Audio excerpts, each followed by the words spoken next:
Alright, hey guys, so this is my new project car. It is a 1991 240 SX. It's a hatch. It's got 180 SX taillights, ISR blast pipes. So pretty much, it's got a Sylvia front end on it, which I don't know how I feel about it on the hatch. I feel like it suits the coupe more, but I like it. It's different, you know. Not a lot of people have it. But pretty much what I'm going to be showing you in this video today is that I need to replace the crank angle sensor. So what's going on is the car will run for a little bit and then shut off, and then it won't want to crank over again. So the same thing kind of happens in my Volkswagen Jetta. So what I'm going to do is I'm going to show you how to replace it. So we've got here, I'm just going to pop the hood.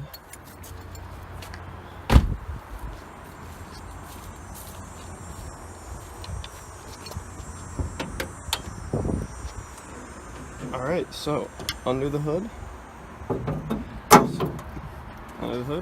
we have JDM RB20 out of a Skyline GTST, Greddy blow-off valve, Hexi intake. Nothing crazy. The motor just had like a fresh rebuild, so everything's good. Like, runs solid, runs mint. Once it's actually up and running, like she purrs nice. So pretty much this right here, which is the crank angle sensor, I'm going to be taking off. So we got a couple things to remove. We got to remove this intercooler piping, and I'm going to take a look at the wiring harness just in case that could be the problem. It has a brand new wiring harness from Wiring Specialties, but you never know. I like wiring, so I'm going to take a look at it. And yeah, I think I should just need to remove this. There are 3 what look like 10 mil bolts holding it on, and I really want to clean up this intercooler piping because it looks like someone did a terrible job painting it, and it's all flaking off. So maybe I'll glass bead it. I'm not too sure. So I'm gonna go grab some tools, some flatheads, socket set, and be back.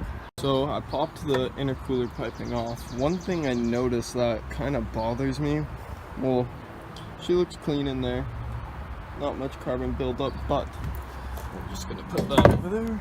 One thing I've noticed is when I pulled it off, the blow-off valve literally was just zip tied on, and now that I look around, there's zip ties there, zip ties there.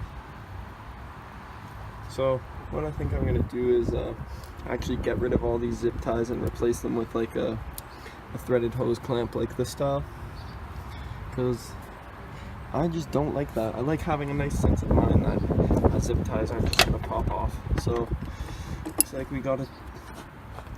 So I read some things online that you should mark these before you pull them off, just so you see the actual position. So I'm gonna go grab a Sharpie so that I can mark exactly where the timing is on this. Okay, so I got a Sharpie. So pretty much after I mark this, I'm going to be pulling it off, and there's actually a way to test it. So how this works is once it's off, you put the key in the on position and crank it over, and you will hear the injectors ticking. So I mean, my problem is intermittent, so this might not actually give me a solid answer if it's broken or not, but it's always good just for measure. I mean, the car usually would stall and then it wouldn't start unless you left it for like an hour or 2 hours. So we'll see. Okay, so I've got the sensor off. As you can see in there is a half moon shaped object, and if you look down in here on the camshaft, there's another one where it matches. So I'm not sure if I'm gonna have an issue retiming this when I reinstall it, and the bearing seems pretty smooth on it.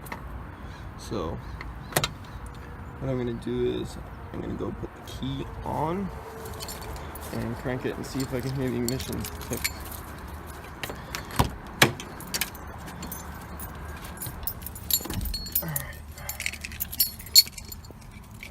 lost my head.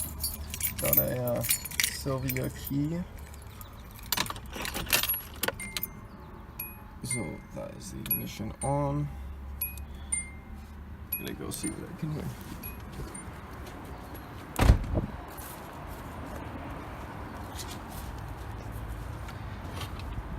So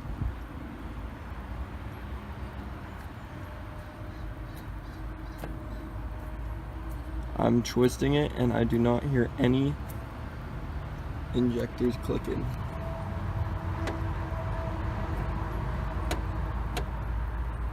Nothing at all. So that might mean that's my problem. No, absolutely nothing. So what I'm going to do is I'm going to pick up a used part. So I'm going to bring this one with me just because I don't want to buy the wrong part, and I'm driving about an hour to pick it up. So let's hope all is well. Alright guys, so a little bit of an update on the RB. Went to Barrie last night, picked up the sensor and threw it on, and it literally runs like a dream. Starts up no problem. Started it, warmed it up, let it cool down 3 times now, no problems. Also, so you can see the sensor's a bit near in there. Also, like I said, I did glass beat these pipes so there's no more of that shitty black paint on there, and it actually looks much cleaner. So I think next I'll probably do this in the intake manifold. Depends whenever I feel like pulling it off. I am going to be painting the timing cover and the valve cover at some point, just not exactly sure when. Another thing I did was I pulled the front bumper off because I was getting kind of shitty fitment here, and I pretty much just realigned that so it's a straight line now. And also the front bumper, there's no longer a gap between the headlights and the bumper. So pretty much what it was is, you can't really see it, but down there, see that bolt? I added a bolt in there. There was only one bolt holding in there, so it was kind of just tilting forward. So now there are 2 bolts in there, held up straight. Everything's lined up pretty good, and honestly, it's running mint. I'm just going to close the hood. So you can see how it all lines up now.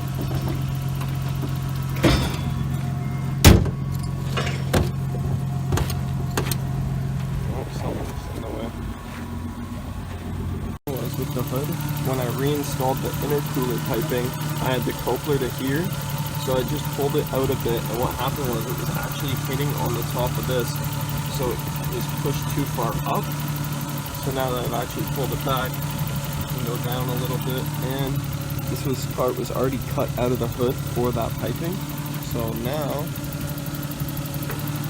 it's a little sketchy to do with one hand.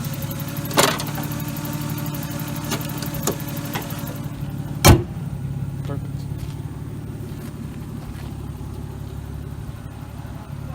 And damn, honestly, that's lined up like way better than it was before. This is still out a little bit, but let's fix that.